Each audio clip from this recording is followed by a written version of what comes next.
जय हो द्वारकाधीश। आज का टॉपिक है कोई सीक्रेटली आपके बारे में क्या सोचता रहता है।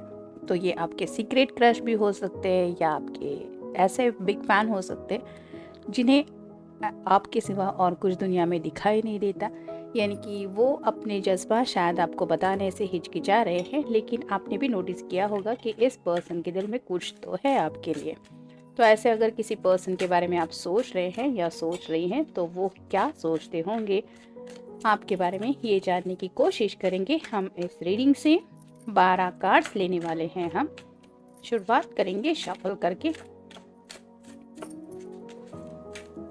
क्रश की रीडिंग है इसलिए ऑब्वियसली ज़ोडिएक साइन का तो कोई काम ही नहीं है यहाँ पे, क्योंकि उनका कोई भी ज़ोडिएक साइन हो सकता है। अब हर कोई किसी की कुंडली लेके तो नहीं बैठता, लेकिन जज्बात क्या है ये ज़रूर पता चलने में हमें हेल्प हो सकती है, इसलिए ये मैसेजेस लेने वाले हैं।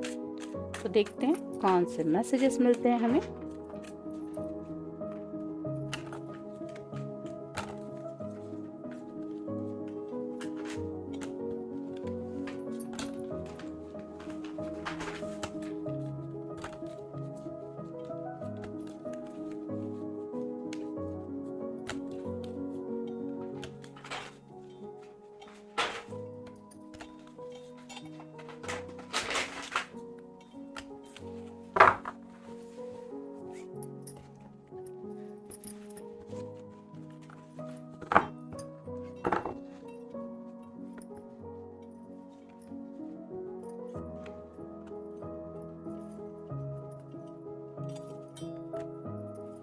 पहला ही जो उनका मैसेज है, sometimes you call just because you are thinking about me. तो कई बार शायद आपका इन्हें जब भी कॉल पहुंच जाता है अचानक से, जब ये सोच में डूबे हुए होते हैं, तो उन्हें एहसास होता है कि जैसे वो आपके बारे में सोच रहे हैं उस पर अचानक से आप दोनों का दोबारा कनेक्शन जुड़ जाता है उस कॉल की वजह से। तो अचानक से उनके ख्यालों में होते हुए आपका कोई कॉल या मैसेज आ जाना, ये उन्हें लगता है कि जैसे आप भी उनके बारे में सोच रहे हैं या सोच रही है। ऐसा शायद कई बार हो चुका है कि उन्होंने आपके बारे में सोचा और आप उनके फ़ोन में नोटिफिकेशन आया कि समवन सेंड यू मैसेज और समवन किसी ने कॉल किया है, और उन्होंने देखा तो वो थे आप, जिसकी वजह से उन्हें ये एहसास होता है कि हाँ, आप भी उनके बारे में उतना ही सोचते हैं या सोचती हैं जैसा वो सोचते रहते हैं। नेक्स्ट है, you never make fun of me even when I look like a clown. तो उनका जैसे भी लुक रहा हो, मतलब बाल सही तरीके से बनाए हैं नहीं बनाए हैं, ड्रेसिंग स्टाइल अच्छा है, मतलब कहीं पे भी अगर वो आपसे मिल जाते हैं और उन्हें एहसास होता है कि मैंने तो इतना कुछ प्रिपेयर भी नहीं किया था, आज मैंने अच्छी तरह से ड्रेसिंग भी स्टाइल नहीं किया, फिर भी हम दोनों मिले, तो भी उन्हें एहसास होता है कि आप उनका कभी भी मजाक नहीं उड़ाते। यानी कि ये क्या पहन रखा है, या फिर कैसे लग रहे हो, कैसी लग रही हो, देखो तो ज़रा खुद को ठीक से, ऐसी कभी बातें आप दोनों के बीच में नहीं होते। मतलब आपने हमेशा इस पर्सन को वो जैसे है वैसे ही उन्हें एक्सेप्ट किया है, और उन्होंने हमेशा नोटिस किया है कि आप में वो बात है कि आप किसी का मजाक नहीं उड़ाते। मतलब कई बार ऐसा होता है कि काम में पर्सन बिजी होता है, दिन भर में काफ़ी सारे हमारे वर्क जुड़े होते हैं हमारी डेली लाइफ से जुड़े, तो ऐसे काम काज की डेली लाइफ में अगर कभी अचानक से आप दोनों एक दूसरे से टकरा भी जाते हैं, मतलब डिसाइड नहीं किया है मिलने के बारे में, लेकिन सडनली मिल गए, और इस पर्सन को ये रियलाइज़ हुआ कि उनका जो दिन भर की थकान की वजह से लुक कुछ अलग ही लग रहा है, फिर भी उन्होंने हमेशा आपकी आंखों में कुछ अलग ही नोटिस किया, जिसमें मजाक नहीं था।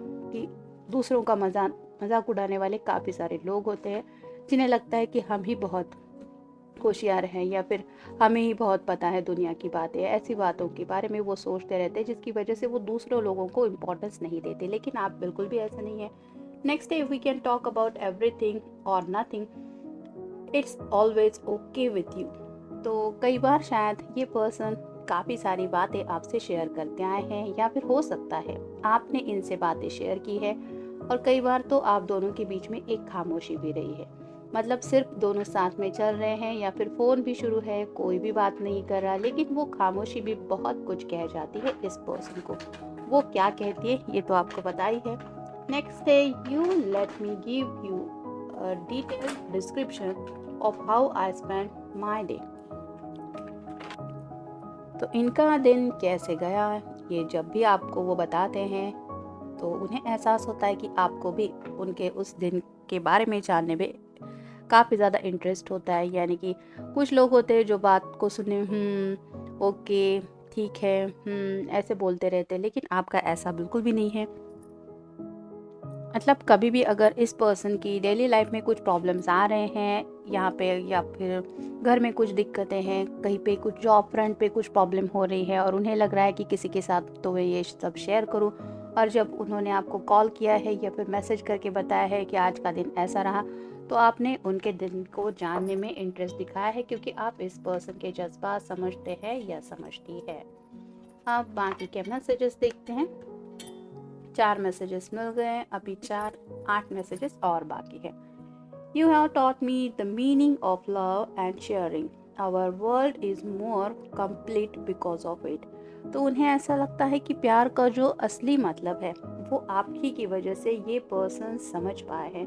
मतलब आपने अपनी बातों में कई बार इस पर्सन को शायद समझाया है कि सिर्फ ऐसे लोग समझते हैं कि ये प्यार है, लेकिन ये प्यार ऐसा नहीं होता, ये प्यार ऐसा होता है। तो आपने अपनी जो डेफिनेशन है, आपने जो एहसास को समझा है प्यार क्या होता है, वो मतलब इस पर्सन के साथ शेयर किया है बातों बातों में, और जिसकी वजह से इस पर्सन को असली प्यार की मीनिंग क्या होती है ये समझ में आ गया है। और उन्हें ऐसा लगता है जब आप उनके साथ होते हैं या होती है तो उन्हें एक कंप्लीटनेस महसूस होता है। यानी कि उनको ऐसा लगता है कि मेरी इस छोटी सी दुनिया में मैं बहुत खुश हूँ इस पर्सन के साथ। नेक्स्ट है, I don't have to vacuum before you come over.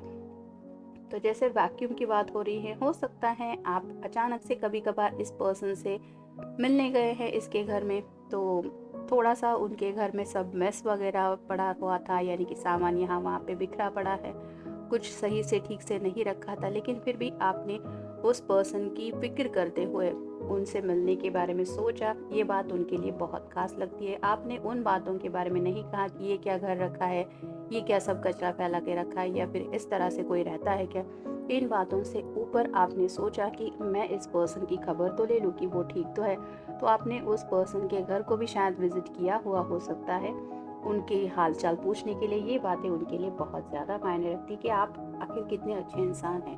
Next है, you are taught me the meaning of love. ये भी वही मैसेज है कि आपकी वजह से ही इस प्यार की खूबसूरत एहसास को वो समझ पाए। मतलब कई बार ऐसा होता है कि हम जैसे जैसे ज़िंदगी में आगे बढ़ते चले जाते हैं, प्यार के कई सारे डेफिनेशंस हमें पता चलते हैं। जब स्कूल कॉलेज में कोई होता है तो प्यार का मतलब अलग है, ऐसा समझने लगते हैं। किताबों की वजह से कुछ अलग मतलब समझ में आता है, लेकिन जैसे जैसे हमारा दिल खुद हमें समझाता है कि नहीं ये है सच्चा प्यार, तो वो बातें बहुत अलग होती है और बहुत स्पेशल होती है। नेक्स्ट है, you have seen me at my worst and you still love me.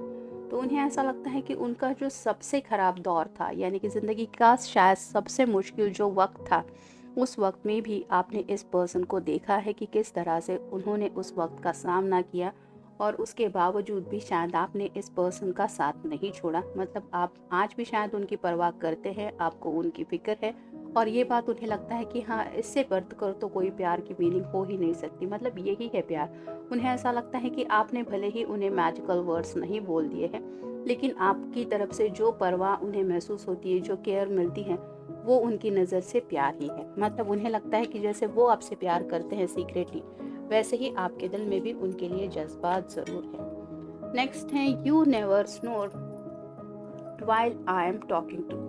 तो कई बार शायद ऐसा होता है कि बहुत लेट नाइट इस पर्सन ने किसी को कॉल करने के बारे में सोचा, लेकिन उनका मन किया नहीं, अभी तो कोई सो रहा होगा, ये वक्त ठीक नहीं है, और शायद ऐसे वक्त में उन्हें लगा कि आपसे बात करनी चाहिए, और वो अपनी धुन में जज्बातों में खोए हुए होने की वजह से बात करते गए, आप सिर्फ सुन रहे थे। लेकिन उन्होंने नोटिस किया कि सामने से ऐसा नहीं महसूस हो रहा कि कोई पर्सन सो रहा है। मतलब जैसे सोने के बाद कोई खर्राटे लेता है और सामने वाले पर्सन को एहसास होता है कि मैं तो बात कर रहा था, लेकिन ये पर्सन तो सो रहा है, इसको मेरी कुछ पड़ी नहीं है। तो ऐसा आपके बारे में नहीं हुआ है। शायद घंटों तक इन्होंने बात की है और आपने खामोशी में सिर्फ इनकी बातें सुन के ली है, क्योंकि इस पर्सन ने जो शेयरिंग किया वो दिल से किया, और आपको भी शायद लगा कि हाँ, इसको बस ज़रूरत है अपने दिल के जज्बात रिलीज़ करने की। तो बातें रिलीज़ करने से, कई बार दिल के जज्बात रिलीज़ करने से एक बर्डन जो होता है दिल के ऊपर, दिमाग के ऊपर जो बोझ होता है, वो बोझ हल्का हो जाता है। दिल काफ़ी ज़्यादा रिलैक्स फील करता है। तो ऐसा आपने शायद इस पर्सन के साथ किया है। आपने इसकी पूरी बातें सुन के लिए, भले ही उसके लिए आपको घंटों तक इसकी बातें खामोशी से सुननी पड़ी, लेकिन आपने बिना सोए, मतलब इस पर्सन को बिना कंप्लेंट किए वो सब बातें सुन के ली, जिसकी वजह से आपके पर्सन को लगता है कि हाँ, इस पर्सन ने मुझे सच में बहुत इंपॉर्टेंस दिए है। नेक्स्ट है यू आर सो कर्डसम। तो उन्हें ऐसा लगता है आप बहुत ज़्यादा प्यारे हैं, मतलब ऐसा कि जिसको सिर्फ गले लगा के एक बड़ी सी हक दे के ही प्यार किया जा सकता है। मतलब इस तरह की शायद उनकी इमेजिनेशन है कि आपको एक बिग हक दे के आपको बता दे कि इनके दिल में आखिरकार क्या जज्बात हैं। नेक्स्ट है with you I feel as if in a single life I have known the joy of 1,000 years। तो उन्हें ऐसा लगता है कि इस छोटी सी जिंदगी में उन्होंने 1,000 ईयर के, मतलब बरसों से, सदियों से जो खुशियाँ मिलनी चाहिए थी वो सभी खुशियाँ पा ली, क्योंकि आपका साथ उन्हें मिल गया। और फाइनल कार्ड है you bring to me joy beyond measure. तो आप उनकी ज़िंदगी में इतनी खुशियाँ ला देते हैं या लाती है जो वो मेजर ही नहीं कर सकते, यानी कि वो आपको बता नहीं सकते कि आपका उनकी ज़िंदगी में होना, आपका उनके साथ होना, आपका उनकी बातें सुन के लेना, या फिर इस पर्सन को इम्पोर्टेंस देना, वो एहसास ही इनके लिए बहुत खास है कि जिसका कोई बयान ही नहीं कर सकते कि उन्हें उस बात की कितनी खुशी है। तो बियॉन्ड मेजर यानी कि कोई नाप नहीं सकते। जैसे चांद तक कितनी, हमसे चांद कितनी दूरी पे है, ये अगर कोई पूछे तो हर कोई अलग अलग बात बता देगा, लेकिन जो ड्रीम में होते हैं तो चांद को छूने की ख्वाहिश हर कोई रखता है। वैसे ही इस पर्सन को लगता है कि आपने इनको जो खुशियाँ दी हैं वो बेशुमार है और जिसका बहुत ज़्यादा अनमोल है। तो काफ़ी ज़्यादा रोमांटिकली भी आपके बारे में सोचते हैं, बहुत रिस्पेक्ट भी करते हैं आपसे और प्यार भी करते हैं, और आपके साथ फ्यूचर को लेके भी काफ़ी कुछ सोचते रहते हैं। लेकिन सबसे इम्पॉर्टेंट बात, उन्हें ऐसा लगता है कि आपने इनको वो जैसे हैं वैसे काफ़ी ज़्यादा अच्छी तरीके से समझा है, ना ही आपने इनमें कुछ बदलाव चाहे हैं। मतलब जैसे हैं वैसे ही स्वीकारना, ये बहुत बड़ी बात होती है, ना कि किसी को चेंज करने के लिए फोर्स करना। तो जिसकी वजह से ये काफ़ी ज़्यादा आपके बारे में अच्छा सोचते हैं, और आप दोनों के रिश्ते को लेके भी कुछ सपने इनके दिलो दिमाग में है। तो जनरल रीडिंग है, मिलते हैं नेक्स्ट रीडिंग में।